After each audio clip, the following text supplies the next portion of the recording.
The mainstream media's worst nightmare is quickly becoming Karoline Leavitt. Despite being fresh to the role, she has already established herself as Trump's press secretary. Reporters are being caught off guard and unable to keep up as she effortlessly dismantles their narratives.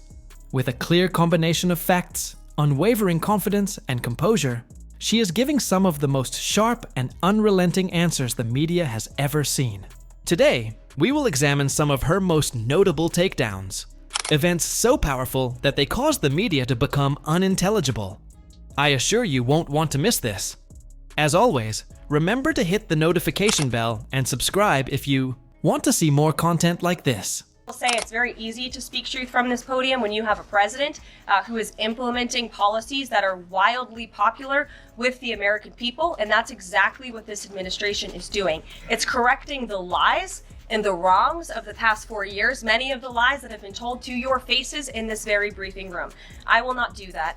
But since you brought up Truth Seek, I would like to point out, while I vow to provide the truth from this podium, we ask that all of you in this room hold yourselves to that same standard. We know for a fact there have been lies that have been pushed by many legacy media outlets in this country about this president, about his family, and we will not accept that. We will call you out when we feel that your reporting is wrong or there is misinformation about this White House. Karoline Leavitt's first briefing as White House press secretary lasted only 10 minutes, but it was clear she was serious.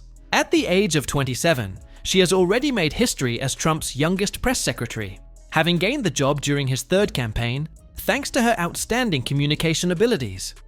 Her past is similarly remarkable. Karoline studied communications and political science at the Catholic St. Anselm College in her native New Hampshire. After graduating, she sharpened her skills as Kay McEnany's assistant press secretary, where she helped prepare for high-pressure briefings and challenged the biased mainstream media. In 2022, Karoline decided to run for Congress, defeating a rhino opponent to win the Republican primary, but losing to the Democratic incumbent. Her strength in the political arena is demonstrated by her amazing achievement. As we're dealing with anti-DEI, anti-woke efforts, we understand this administration is thinking about celebrating Black History Month. Have you got any word on that? Anything that you can offer to us? As far as I know, this White House certainly still intends to celebrate, and we will continue to celebrate American history and the contributions that all Americans, regardless of race, religion, or creed, have made to our great country, and America is back. During 2 News briefings, reporters had already bombarded Karoline with questions about DEI initiatives, as if they were the only thing that mattered. Her response instantly brought to mind Morgan Freeman's scathing critique. "Black History Month is an insult," he once said. "You want to cut my past down to a month." The timeless and very important belief that Black history is American.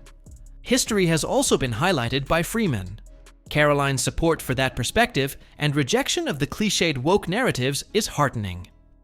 The reporters tried to corner Karoline with pointed questions and new angles, but she didn't flinch. She stood her ground with unwavering poise, proving that she is more than capable of taking on the most challenging jobs head-on. The President has made it very clear that this is a common sense solution to solving some of the problems that we have seen at the Federal Aviation Administration, and also when it comes to many of the federal agencies across our government. People should not be hired based on their disabilities, based on their skin color, their gender, their race. None of that matters. What matters to this president and this administration is how well you can do your job, and the American people agree with that sentiment. So it's about competence, skill, and merit. And so the president is focused on ensuring that the most competent individuals, the best and the brightest in this country, are in positions in this federal government, especially when it comes to public safety. I won't get into conspiracy theories like Philip DeFranco may on the recent plane tragedies, but what Karoline says here is simple common sense. But the woke media often finds common sense overwhelming. Instead of being given the ability to take control of their lives and change their circumstances, whether or not they are disabled, people get caught up in a vicious circle of victimization. The truth is simple. If you are qualified for the job, you should be given the opportunity. Take Stephen Hawking, for example. He made some of the most significant contributions to theoretical physics despite his infirmity, and went on to become one of the greatest intellectuals of our time. After a while, Karoline decided she could stand the incessant questions about this and decided to permanently stop them. Unacceptable. And I think just to put a fine point on this, because this is the third or fourth question I've answered on this subject, when you are flying on an airplane with your loved ones, which every one of us in this room has, do you pray that your plane lands safely and gets you to your destination, or do you pray that the pilot has a certain skin color? I think we all know the answer to that question, and as President Trump said yesterday, it's common sense. I concur. The irony lies in Joy Behar's audacious claim that Karoline was hired only because she is a quote 10 in Trump's book. To be honest, I would say the same thing. Contrary to what some may argue, that is by no means an assist. It's merely jealousy. Joy will never be able to equal Karoline's wit and eloquence, no matter how hard she tries. In all honesty, Karoline is also really attractive. In contrast, Joy struggles to complete a statement without stumbling over her own contradictions. Karoline even carried that level of assurance to Good Morning America, where she showed off her poise and skill by quickly and expertly responding to a reporter's challenging question. We want people to return to work. We have beautiful federal office buildings here in Washington, D.C. that American taxpayers are paying for. They should be used. That's what the American people deserve. But is there any concern that we risk losing people with years of experience like doctors and let's say scientists? Well, most doctors who work in actual hospitals and medical institutions have to show up to the office. We know that employees are more productive and more efficient when they are working in an in-office environment, and that's what this administration expects, and I think that's what American taxpayers expect. Don't forget, it's the American people who are funding this government, and they deserve people who are actually showing up to work on their behalf. Seeing any clip of Karoline is like seeing a never-ending assault of truth bombs drop one after another. The media is not the only source of pressure. Her impact goes far beyond the confines of the briefing room. As she wrapped off her first press briefing, she didn't miss the chance to make a few well-placed jabs at Joe Biden.